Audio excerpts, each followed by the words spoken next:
salah satu perang terbesar dalam sejarah Islam. Peristiwa ini merupakan kemenangan pertama umat Islam melawan Kekaisaran Persia. Perang ini menjadi arena penting ditampilkannya strategi perang jenius Khalid bin Walid. Dengan strategi ini, Khalid bin Walid memimpin umat Islam dengan gemilang dan mengalahkan pasukan yang jumlahnya lebih banyak dari jumlah pasukan Muslim. Perang ini menjadi fase penting bagi berakhirnya Kekaisaran Persia. Inilah peristiwa Zatu Salasil.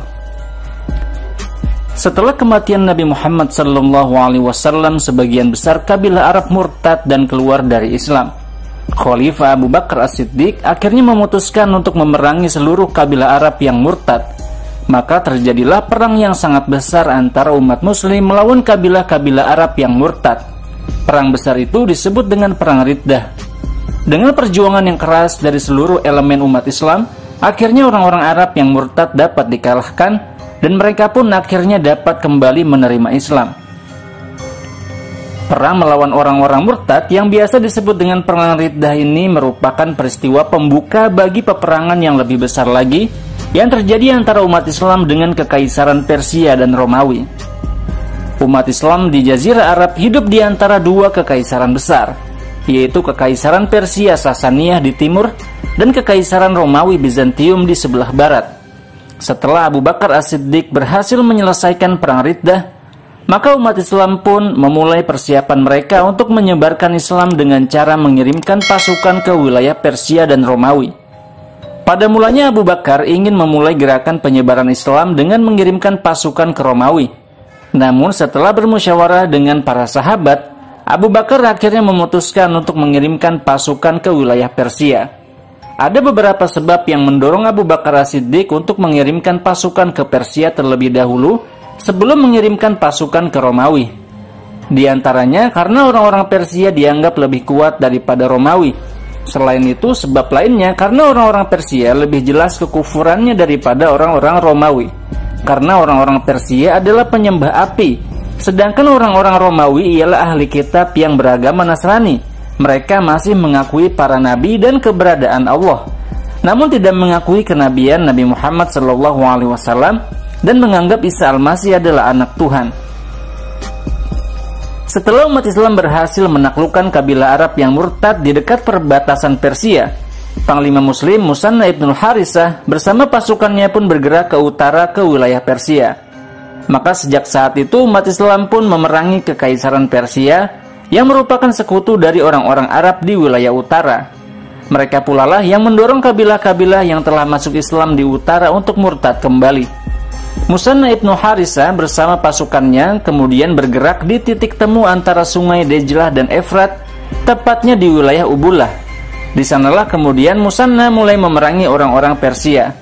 Saat Abu Bakar As-Siddiq mendengar kabar pergerakan pasukan Musanna ibnu Harisah, Abu Bakar pun menanyakan kondisi Musanna, dan Abu Bakar pun mendapatkan kabar bahwa Musanna dalam keadaan baik. Lalu pada tahun 11 Hijriah, Musanna bin Harisah pulang kembali ke Madinah dan menemui Abu Bakar As-Siddiq.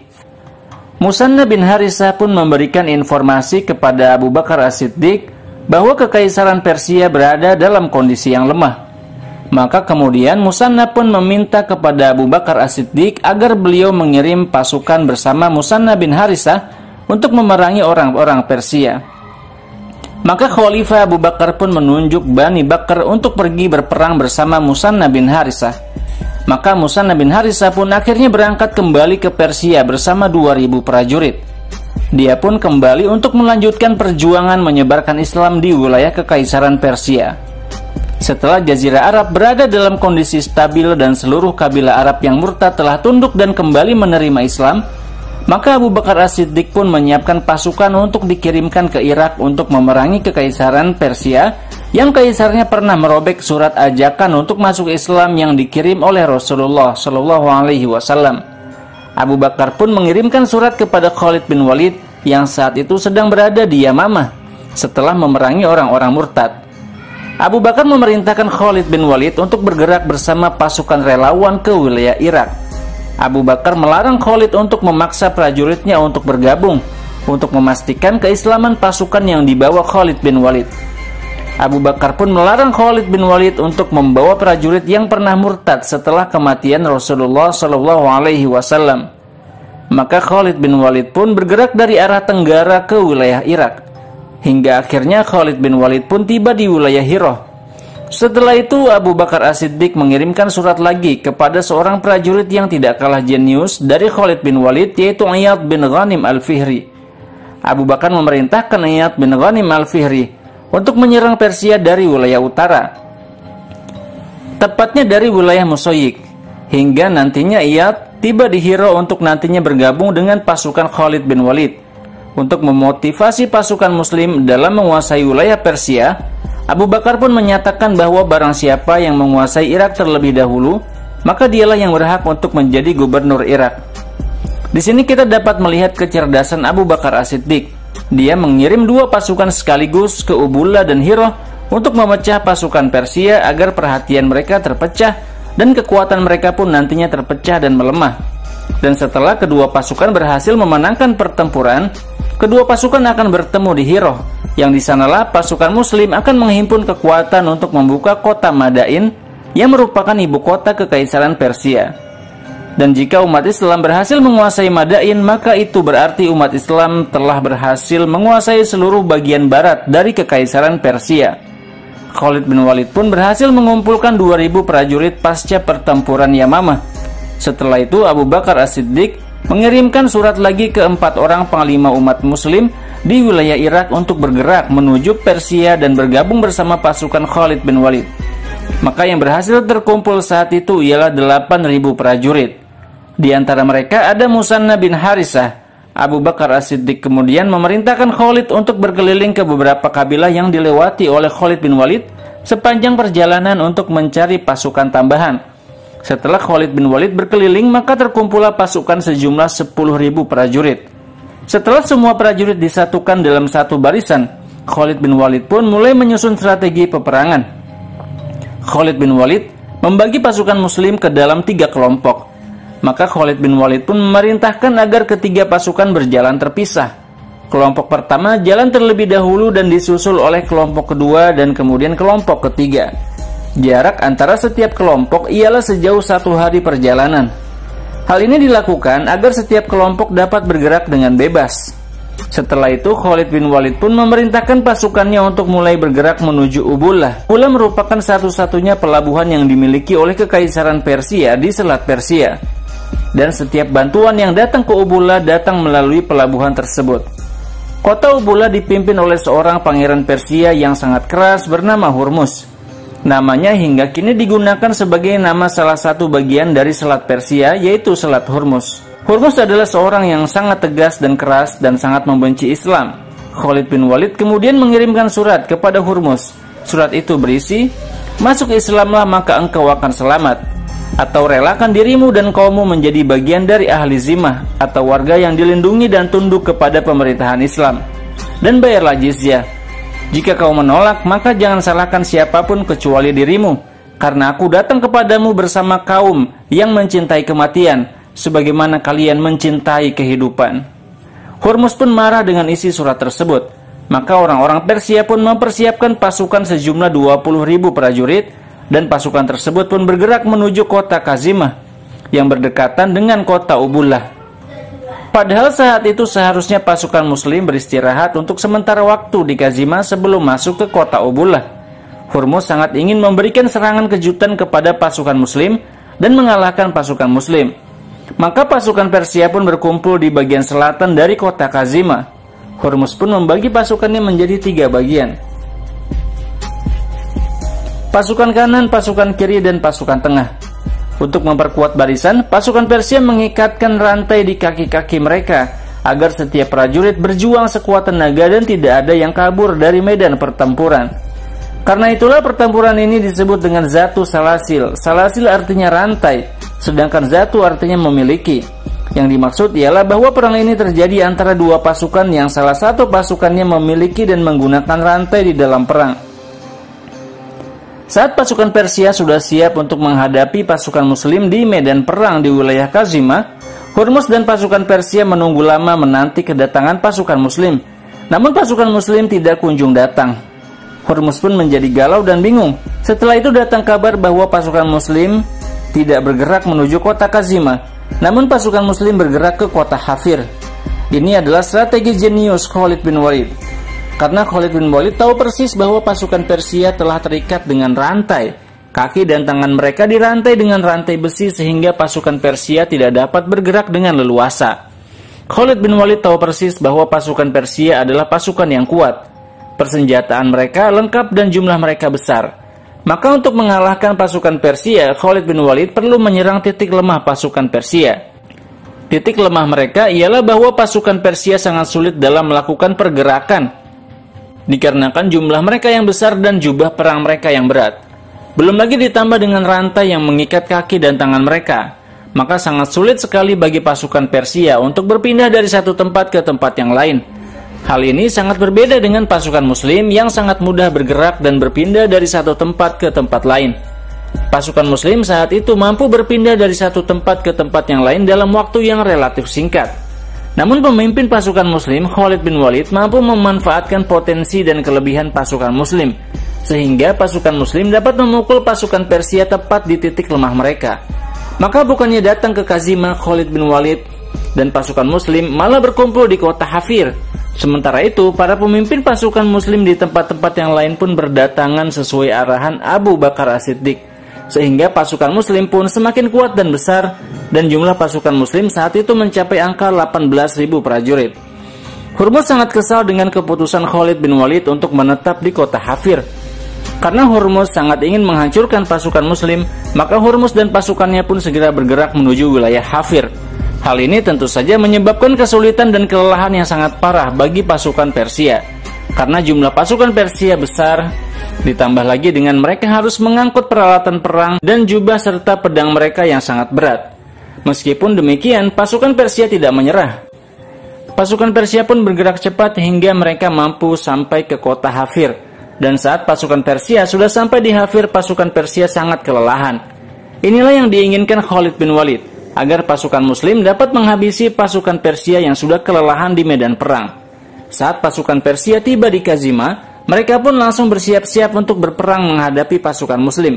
Namun tanpa diduga, saat pasukan Persia sudah tiba di kota Hafir, pasukan muslim justru membuat rencana baru, dan Khalid bin Walid memerintahkan pasukan muslim untuk bergerak lagi dengan cepat menuju kota Kazima.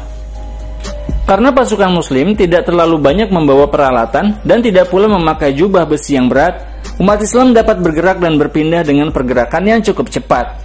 Pasukan muslim juga sudah dibagi menjadi 3 kelompok sehingga memudahkan pergerakan pasukan muslim dari Hafir menuju Kazima.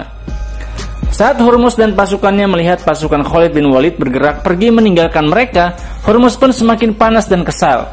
Maka dia pun memerintahkan pasukan Persia untuk bergerak mengejar pasukan muslim menuju Kazima. Namun sebenarnya pasukan Persia sudah sangat kelelahan. Perjalanan menuju Kazima merupakan hal yang sangat berat bagi pasukan Persia saat itu. Maka saat pasukan Persia tiba di kota Kazima, mereka pun sudah sangat kelelahan. Namun pasukan Persia tidak sempat beristirahat. Pasukan Persia pun kembali mengikatkan rantai di kaki-kaki prajurit yang berdiri di bagian depan, agar tidak ada yang dapat menembus barisan depan pasukan Persia. Hurmuz selanjutnya mengirimkan surat kepada Khosru, Kaisar Persia, untuk meminta pasukan tambahan. Maka Kaisar Persia pun mengirimkan pasukan bantuan dalam jumlah besar di bawah pimpinan Qaran bin Kirbas. Namun pasukan Qaran bin Kirbas hanya ditugaskan untuk menjaga kota Ubullah. Pasukan Qaran bin Kirbas hanya akan maju ke medan tempur jika pasukan Hurmuz sudah kalah. Karena Ubullah merupakan kota pelabuhan yang sangat penting bagi kekaisaran Persia.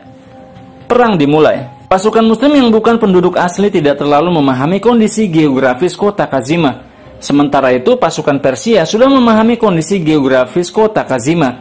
Mereka pun memilih posisi yang membelakangi sungai Efrat, sehingga mereka menguasai sumber air, dan dengan demikian pasukan Persia pun dapat menghalangi pasukan muslim untuk mengambil air sungai. Karena air merupakan hal yang sangat penting untuk memastikan suplai logistik dan mencegah kehausan bagi suatu pasukan. Kondisi tersebut membuat pasukan Persia senang dan membuat pasukan muslim menjadi galau. Namun Khalid bin Walid kemudian berkata kepada pasukan muslim, "Jangan turun semangat kalian. Yakinlah bahwa air akan sampai kepada pasukan yang lebih sabar dan paling mulia." Umat Islam pun bersabar dan bertakbir. Tidak lama setelah itu awan hitam datang dan angin berhembus. Tanpa diduga Allah Subhanahu wa Ta'ala menurunkan hujan di kota tersebut. Ini merupakan rahmat dan berkah dari Allah Subhanahu wa Ta'ala, sehingga dengan air hujan tersebut pasukan muslim dapat mengurangi rasa haus mereka. Pasukan muslim pun bertakbir dan bersyukur atas rahmat Allah yang turun yang berupa hujan tersebut. Mereka pun minum dari air hujan yang turun tersebut. Pasukan muslim pun segera bersiap-siap untuk memulai pertempuran. Mereka tidak menghabiskan waktu lama untuk beristirahat. Khalid bin Walid membagi pasukannya menjadi 3 bagian. Pasukan tengah, pasukan kiri, dan pasukan kanan. Pasukan tengah dipimpin langsung oleh Khalid bin Walid. Pasukan kanan dipimpin oleh Asim bin Umar At-Tamimi. Sedangkan pasukan kiri dipimpin oleh Adi bin Hatim At-Ta'i. Maka pada bulan Muharram, tanggal 12 Hijriah, 2 pasukan itu pun saling berhadapan di medan pertempuran. Sebagaimana perang-perang di masa lalu, perang dimulai dengan duel antara prajurit-prajurit terbaik di setiap pasukan. Dengan segala kesombongan, Hurmuz maju ke depan untuk berduel. Hurmuz pun menantang prajurit muslim untuk berduel. Maka kemudian Khalid bin Walid pun maju ke depan untuk berduel dengan Hurmuz. Sebenarnya Hurmuz bukan berniat untuk berduel, namun untuk melakukan tipuan. Saat pasukan muslim menyerangnya nanti, Hurmuz sudah menyiapkan pasukan Persia untuk menyerang prajurit muslim yang akan berduel dari belakang. Karena tentu saja Hurmuz tidak siap untuk berduel dengan Khalid bin Walid yang belum pernah kalah dalam pertempuran. Maka saat Hurmuz dan Khalid sedang berduel dengan sangat sengit, dalam waktu singkat telah terlihat bahwa Hurmuz tidak mampu menandingi kekuatan Khalid bin Walid. Hurmuz pun mulai terdesak, dan Hurmuz mulai memberikan aba-aba kepada pasukannya untuk menyerang. Saat itu duel dilakukan tanpa pedang. Khalid pun sedang tidak memegang pedang. Sementara itu Hurmuz sudah terjatuh di hadapan Khalid bin Walid. Khalid bin Walid pun merasa ada prajurit Persia yang bergerak mendekatinya. Al-Qa'qa melihat pergerakan pasukan Persia. Maka Al-Qa'qa pun mulai maju untuk mengantisipasi serangan prajurit Persia dari belakang Khalid bin Walid. Al-Qa'qa pun bergerak cepat dan menghabisi beberapa prajurit Persia yang mencoba menyerang Khalid bin Walid dari belakang. Khalid bin Walid pun tidak memberikan ampun kepada Hurmuz dan tewaslah Hurmuz di tangan Khalid bin Walid, dan dengan demikian hancurlah semangat juang pasukan Persia, dan umat Islam menyambut kemenangan Khalid dalam duel dengan gema takbir. Semangat pasukan Persia pun menjadi melemah dan barisan mereka mulai terpecah karena tewasnya pemimpin mereka. Khalid bin Walid pun langsung menyuruh pasukannya untuk menyerang. Pasukan muslim menyerang pasukan Persia dengan serangan yang dahsyat. Pasukan Persia membalas serangan pasukan muslim dengan segala kekuatan mereka dan besarnya jumlah pasukan mereka. Hal yang membuat pasukan Persia kesulitan bergerak ialah karena sebagian dari mereka terikat dengan rantai di kaki-kaki mereka. Dalam perang tersebut tampaklah pengaruh dari strategi Khalid bin Walid. Terlihat jelas bahwa pasukan Persia sudah kelelahan karena harus berpindah dari satu tempat ke tempat lain. Sementara itu pasukan muslim masih memiliki energi yang besar untuk memukul pasukan Persia. Pasukan Persia di bagian depan yang terikat dengan rantai pun berjatuhan dan menjadi sasaran serangan pasukan muslim. Maka jatuhlah banyak korban dari pasukan Persia karena pasukan Persia yang kakinya terikat dengan rantai kesulitan untuk bergerak dan melarikan diri. Pasukan Persia berusaha bergerak mundur ke kiri dan ke kanan, namun pasukan muslim terus mengejar dan membuntuti mereka, dan pasukan muslim tidak memberikan kesempatan kepada pasukan Persia untuk beristirahat walau sejenak. Pasukan Persia yang merasa bahwa mereka sudah tidak mampu lagi bertahan menahan serangan pasukan muslim, akhirnya kabur dan melarikan diri. Mereka meninggalkan kawan-kawan mereka, pasukan Persia lainnya yang berada di barisan depan yang kaki mereka terikat dengan rantai. Maka pasukan yang masih tersisa di bagian depan tersebut akhirnya menjadi mangsa yang tidak dapat melarikan diri dari serangan pasukan muslim. Maka pasukan muslim pun menghabisi pasukan yang dirantai tersebut satu demi satu. Maka sebagian pasukan Persia tewas terbunuh, dan sebagian yang lainnya melarikan diri mencari bantuan di kota Ubullah. Saat hari mulai gelap, pasukan muslim telah berhasil menghabisi ribuan pasukan Persia, dan peperangan pun berakhir dengan kemenangan pasukan muslim. Di sisi lain, pasukan Persia kehilangan sejumlah besar pasukan mereka, termasuk pemimpin pasukan mereka Hurmuz. Kemenangan pun terwujud dengan izin Allah dan dengan kejeniusan Saifullah al-Masrul, pedang Allah yang keluar dari sarungnya Khalid bin Walid. Pertempuran pertama melawan Kekaisaran Persia berhasil dimenangkan oleh pasukan Muslim. Namun peperangan tidak berhenti sampai situ. Masih ada perang-perang lanjutan yang akan terjadi antara Kekaisaran Persia dan pasukan Muslim. Karena Khalifah Abu Bakar As-Siddiq sebenarnya berniat untuk menyerang kota Ubullah yang dilindungi oleh pasukan besar Kekaisaran Persia di bawah kepemimpinan Qaran bin Qirbas. Pasukan Persia yang kabur ke Ubullah akhirnya ikut bergabung bersama pasukan Qaran bin Qirbas. Mereka pun menggambarkan tentang kekalahan pasukan Persia di kota Kazima. Dan pertempuran selanjutnya akan terjadi antara pasukan Khalid bin Walid dan pasukan Qaran bin Qirbas, masih di atas dataran Persia. Yang mudah-mudahan akan dapat kita bahas di video selanjutnya insyaallah. Terima kasih Anda sudah menonton video ini sampai habis. Saya Muhammad Izdian Muttaqin. Wassalamualaikum warahmatullahi wabarakatuh.